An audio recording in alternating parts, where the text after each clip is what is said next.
What's up, Internet? Apologies because this upcoming episode is a little bit marred by some technical issues on the audio side. Video is perfectly fine, so if you want to watch this one without audio, I would not blame you. There's a little weird, ringing noise that I really can't take out easily without compromising anything else, so I'm going to leave the voice narration audio in at a low volume, and hopefully that's enough for you. Not a lot to add here, just I hope you enjoy the episode. Sorry about the issues, and we'll see you right back with the fixed episode on the next one. Thanks. What's up, Internet? Welcome back to Citizen Sleeper 2. And last episode, we got ourselves to the scatter yards, and we're going to just continue our journey here at the scatter yards. Here it goes. Alright, so we are at the end of our day here now. It's been a couple days since I've played, so I'm just trying to remind myself of where I'm at. So we've got about halfway through our world here. Okay, great. All right, cool. Let's end this day, and then we shall. And I'm gonna change to cryo. End the day.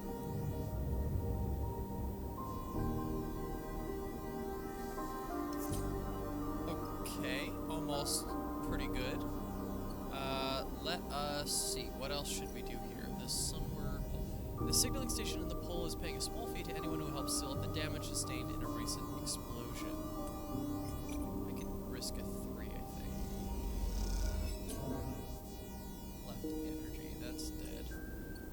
Anything else? I don't think I have anything else that I can actually do here, right? This is working.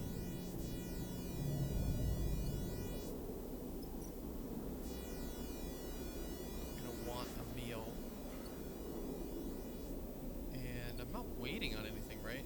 Oh, it's right. I have a drive here. Okay, cool. So let's just try to use what we have here, and then I think we'll just head out on that drive.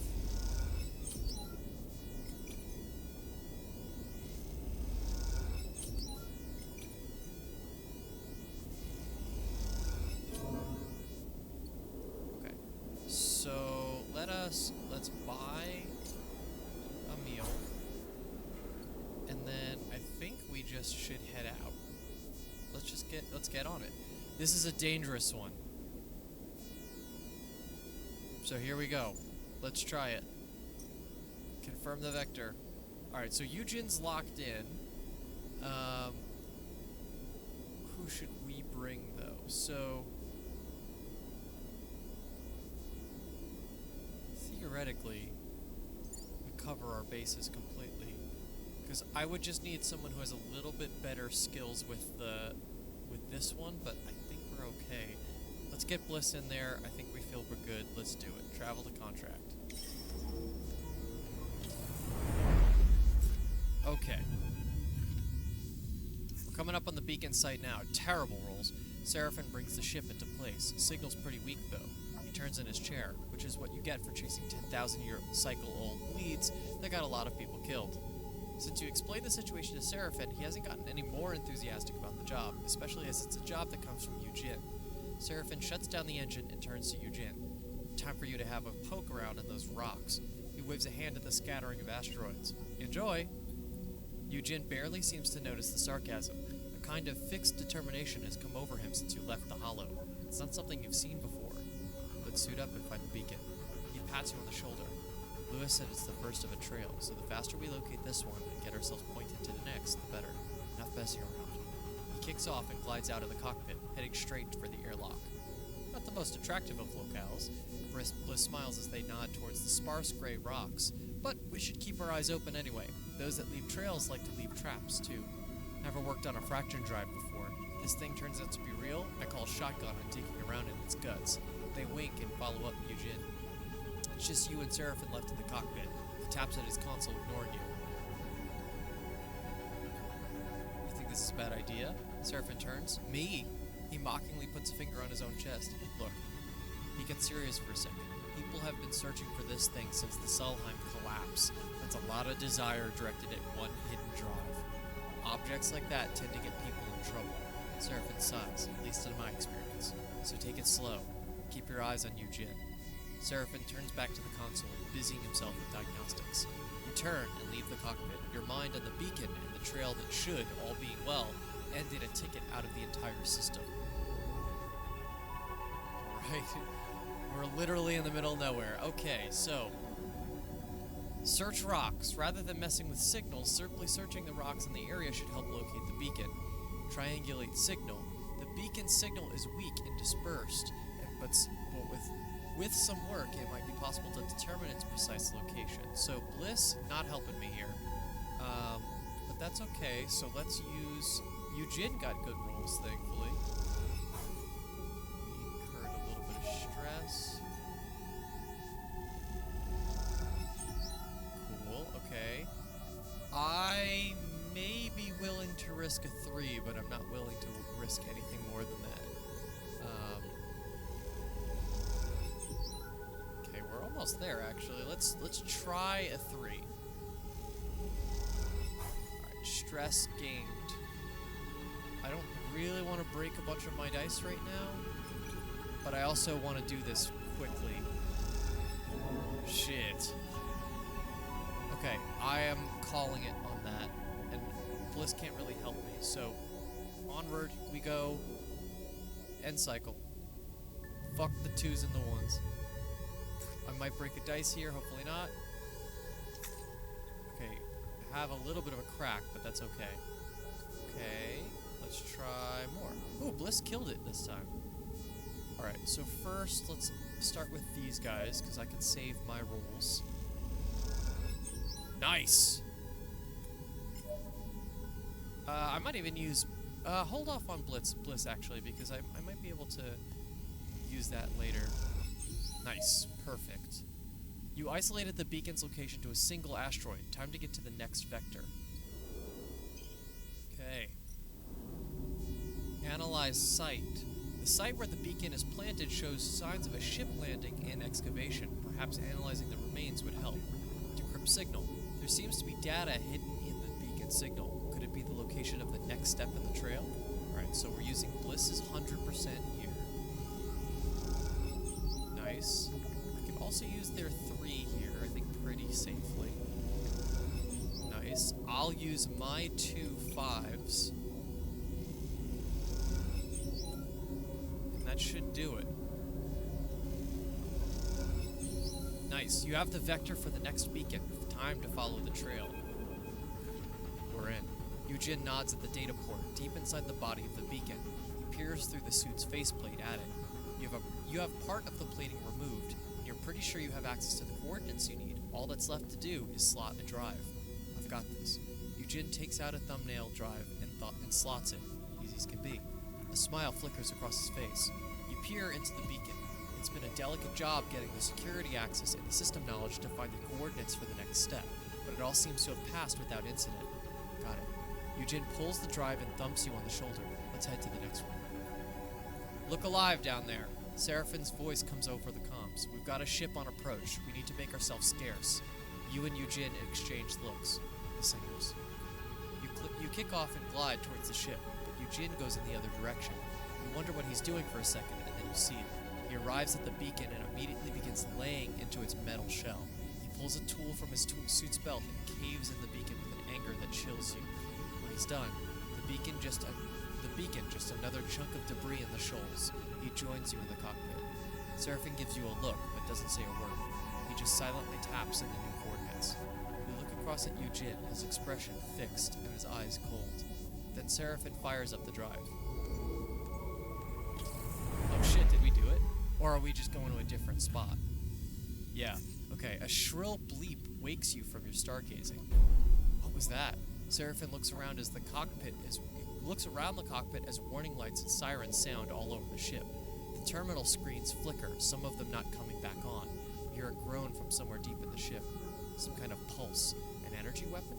Seraphin slaps the side of his flickering terminal until it stabilizes. On it, you see a red dot moving further away from the center of the circle. A ship is accelerating away. Seraphin taps at his console, bringing up the transponder information. He turns to Eugene with a hard stare. It's Vesna. Eugene shakes his head. Got it in 1. Seraphin grits his teeth. The limb hound, registered in the far spindle. He slams his fist on his keyboard. How did she find us? How? Because Eugene is a sloppy operator, that's how. Seraphim shakes his head and starts working on the drive system. Now we're stranded. She's knocked out our drive. Must have been waiting for us. Seraphim sighs. We'll need to get it activated as quickly as we can. Eugene is up from his seat, peering out of the window at the large rock floating just outside. The beacon has to be there. Vesna cracked it and then waited for us to catch up. She was trying to dissuade us. Well, she's done a pretty good job. Seraphim scrolls through the layers of drive diagnostics. Give up now? Eugene glances at you. We're so close. With Vesna's ahead, the race isn't over yet. Eugene meets your eye. She still has to find and extract the drive. Not to mention the singers. We decrypt the beacon and fix the drive. No distractions. Eugene kicks off and glides out the cockpit towards the airlock. Drive is likely just a system problem. Bliss gives you a serious look. We isolate the fault and it shouldn't be an issue, but it isn't going to happen fast. Look, Seraphim turns in his seat. We're in this now. No way back, only forward. But the moment this goes south, and it will, I'll pull you out and we are leaving. Whether Eugene wants to back out or not. Seraphim meets your eyes. He's serious. We can handle it. I understand. Seraphim nods, saying nothing. Seraphim turns back to his console. This, as far as he's concerned, is your problem to fix. Okay, so, disabled drive. You won't be getting far with the disabled drive. Time to get it started again, however you can.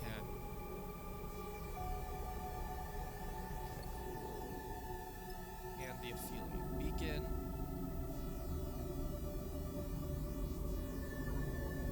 Okay, so I can get further here, and the two of them might be able to fix the drive. So let me just try to get through this as fast as I can. Once again, the beacon signal hides the coordinates of the next beacon. This should be the final one.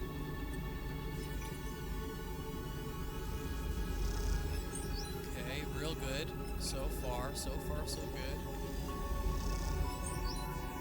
Okay, I might just hold off there, because I don't want to incur stress and take damage on it too. For Bliss, should be fine. Ouch. That was a negative. And then you really can't help me much here. It's just gonna be stress on you, but hey, alright, we did it. And a 1 I don't even want a chance. I can take these 2s up to a 3 though, which is a little better. Oh shit. Okay, that's really bad. Alright, no more risks. I just have to kind of take it. End cycle. I'm gonna take dice damage here for sure. Yeah, okay, that's really bad. Double 6s on Bliss though, that's real good. Let's try to plus up our 4, hopefully that works. There it is, the final vector is contained in this beacon, the last hurdle before you reach the fraction drive. Okay, and now we just pour all our resources into getting home here. So,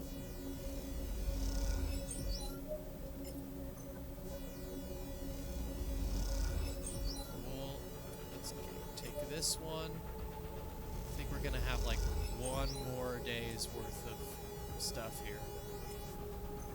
Unless I can plus up a 2 enough. Oh shit, that's a bad risk, but I'm gonna do it. Yes! Got it! Okay.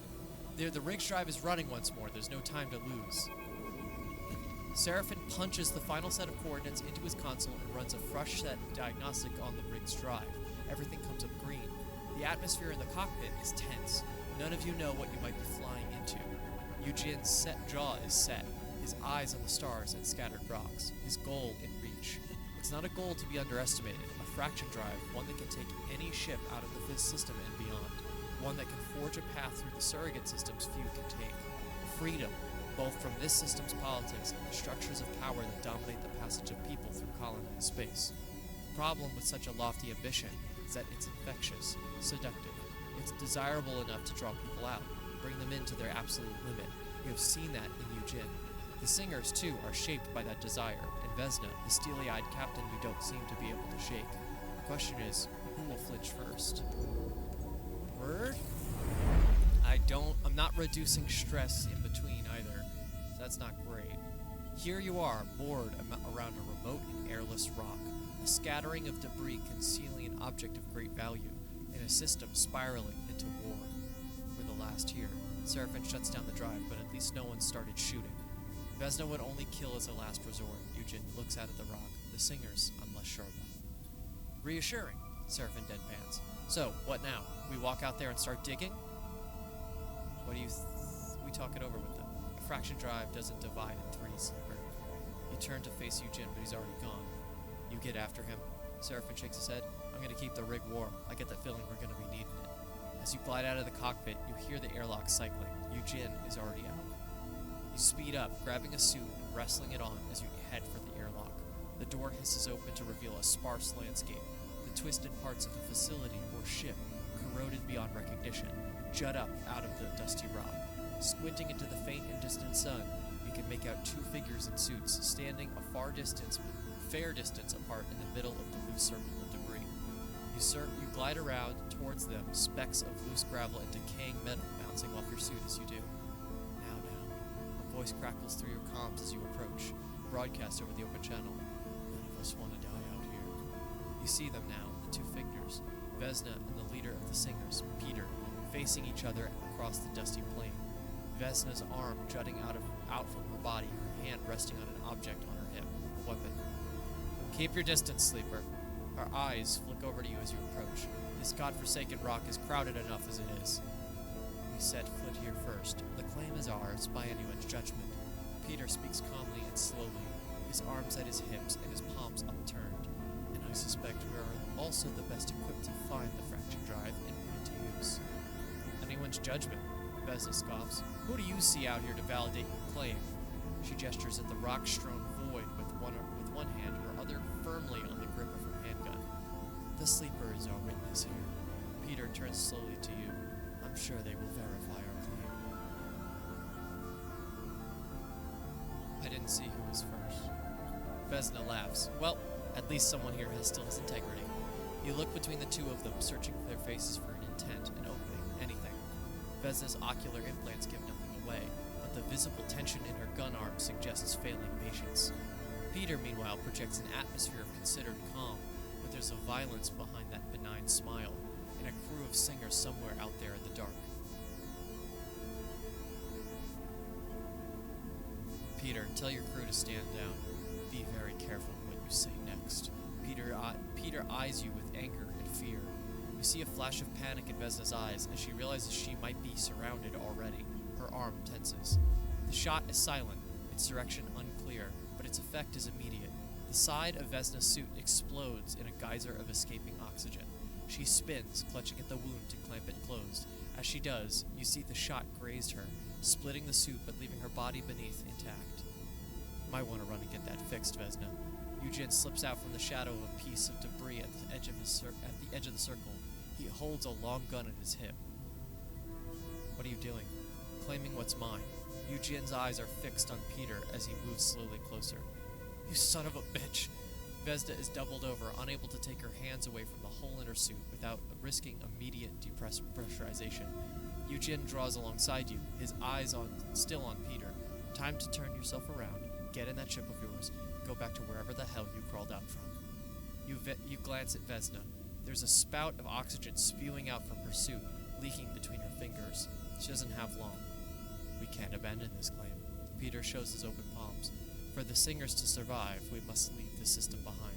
There is no way for us to support ourselves out here. Our moon is gone, eaten up by the war. The belts will be next. You may as well shoot me here if you're not going to let me take the drive. This is my people's future. Well, Eugen shifts his shoulders. If you insist. Sleeper, we have incoming. A lot of incoming. You glance at Eugen. He's hearing the message too. A whole lot of Conway ships are approaching this location. Conway? What are they doing here? I'm not about to radio and ask them. Seraphin's voice distorts, but it's not hard to imagine that news of this fraction drive has reached further than anyone wanted. You look across at Peter and see his lips moving, but hear nothing. He's talking to his crew. A moment later, you hear a click as he switches back to the open channel. If you heard what I just heard, then you know we're out of time. Peter looks deadly serious now, his face of diplomatic calm having fallen away. We singers are the only crew who can pull the fraction drive out before Conway arrives. There are more of us, and we have the experience. Let us take it. Don't let it fall into the hands of the system's biggest enemy. Sleeper. Seraphin hisses over the comms. Get back to the rig. No. Eugene cuts in. You aren't sure if he's responding to Seraphin, Peter, or both. The drive is ours. I've worked too hard and come too far to let it go now. He raises the long gun to his shoulder. You're all insane. Vesna spits out the words, her voice strained and hoarse. I'll leave you to your graves. She kicks off from the rock, arcing towards the crimson shape of the limhound. Eugene doesn't even watch her go. You see something flaring in his eyes, a dark drive with no other resolution. Talk him down. You put a hand on Eugene's shoulder, and his eyes flick to you. You know what it is to be driven, especially towards freedom. Yours is a life where each escape has been earned, both by desire and sheer determination. But you also know how lives are wasted, thrown against the walls that restrain them again and again, only to come apart. You know that determination must be tempered by humanity, by empathy, by care. And in this moment, that is what passes between you and Eugene. Solidarity, empathy, and care. Eugene's resolve crumbles, and he turns. You see Peter watching carefully, his eyes flicking between the two of you. When he sees Eugene drop his gun, he nods to you and retreats. There's work to be done. You kick off from the rock together, you and Eugene, in silent resignation. Even when you reach the open airlock of the rig, Eugene does not look back. Once your suits are off, you both glide up to the cockpit to find Seraphin rapidly starting the drive. His console screen is filled with red pulses, the signatures of Conway drone ships bearing down on this lonely rock. He glances up at you as you enter the cockpit, but says nothing. You are thankful for that, at least. There's no time for glib remarks. You take one last look at the Aphelion Path's final resting place.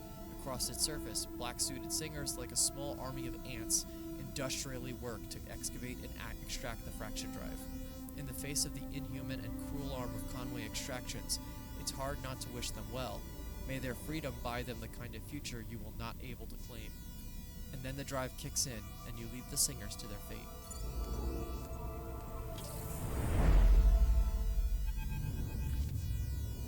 The ship is quiet as you dock within the hollow, and no one eager to speak about what happened out there in the shoals. Even Seraphin is silent, tapping away at the engine shutdown with comfortingly routine motions. Eugene broods at the back of the cockpit, looking drained and pale. You know it will take him some time to come back from this, to extract himself from the hold of that fraction drive that dream held over him. You wonder if he ever will, or if the freedom that object represented to him will haunt him for the remains of his life. You know at least that now is not the time to try to discuss it, to lay out exactly what happened out there. Eugene will retreat, of course, hiding beneath the glib personality you have come to recognize as his shield. But perhaps, as the cycles pass, he will find himself changed. Perhaps not. Either way, there is much to be done, and this thankless adventure has derailed you enough. Time to get back to work. Ooh, okay. We got an achievement that says find the fraction drive without losing Eugene. That's interesting. I wonder if we ever could have actually had it. I don't think so. Alright, well, our stress is managed. We're really close to breaking a lot of our dice, which is not great.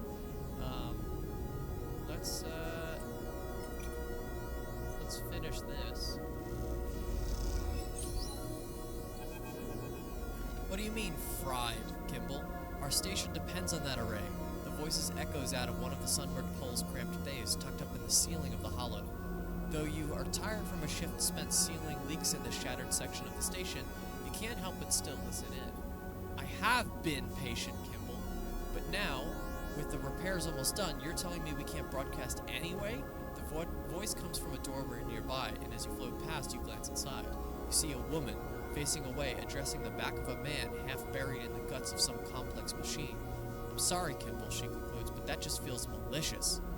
The man, presumably Kimball, mumbles something in response, though you do not catch it through the wires and mechanisms that surround him. The woman quickly turns and spots you peering in through the doorway. She gives you a curious look. Oh, she quickly smiles. Hello. She closes the distance. I'm Serene. She offers a hand. I've seen you working on the repairs. She tilts her head. We appreciate your efforts. Happy to help. Serene looks over her shoulder at Kimball and then back to you. How do you feel, she pauses calculating, about the war in the inner system? It's corporate cruelty. Couldn't have put it better myself.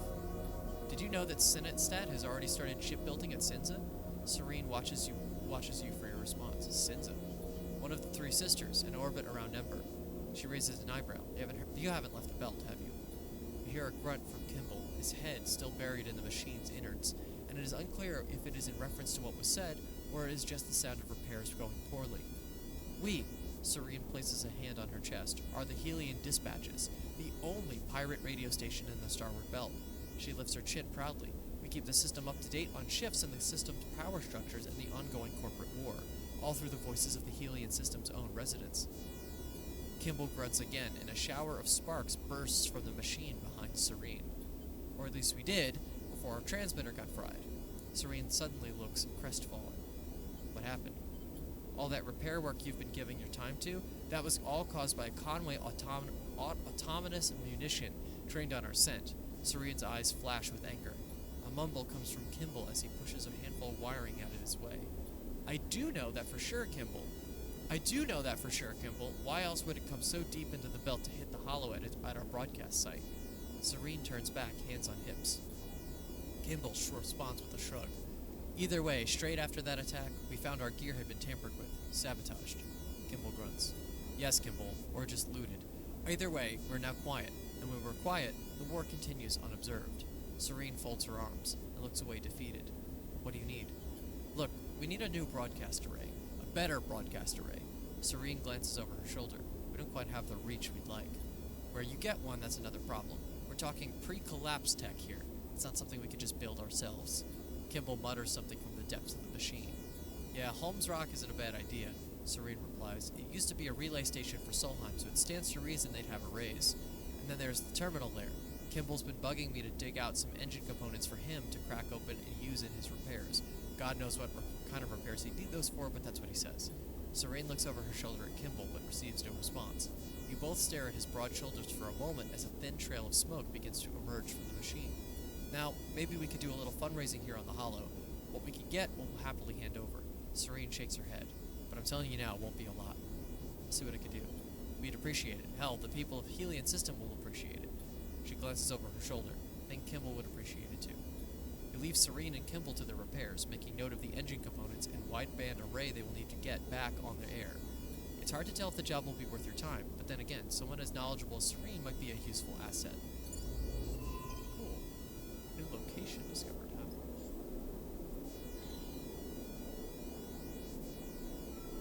What's the new location?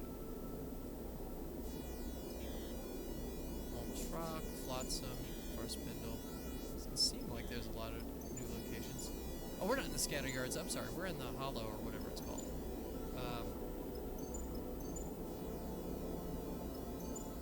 We haven't been to Greenbelt still yet, right?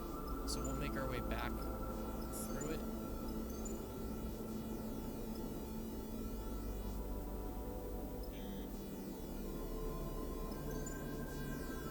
Okay. Yeah, we're almost at the end of this episode. I want to just get some money and supplies. Because I think otherwise we're good. Install array. And we'll need... What's that? We'll need engine components for his unused jury rig transmitter. You aren't sure how he's going to use them. That is not what these are? Oh, they're slightly different. That's funny. Okay. Fill fuel. Yeah, let's fill the fuel. And we're going to want to get some supplies also. Where's that?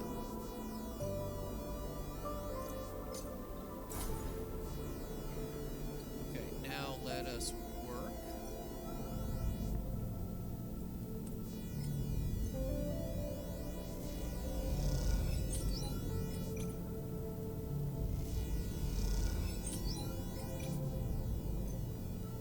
Just make some of that money back. Okay, we lost some energy, that's okay. Nice. Okay. We basically got all our money back, so I appreciate that. And I think...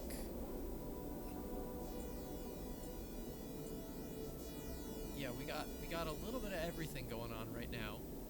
But I think the next step is to go to Oliveira, because that's our next closest step. Alright, but we're going to wait until we go to the next episode to do so. Thank you so much for watching. Please give this video a like and subscribe if you want to see future episodes. I feel like we're getting to the end of the game, but there's actually a lot that we could do optionally. Like once we go to Oliveira, I feel like that's the last step before going back to Darkside. So ideally we don't need to do that, and we can just kind of do a last like planetary tour before we head back to Darkside. But we'll see. Let's see what happens.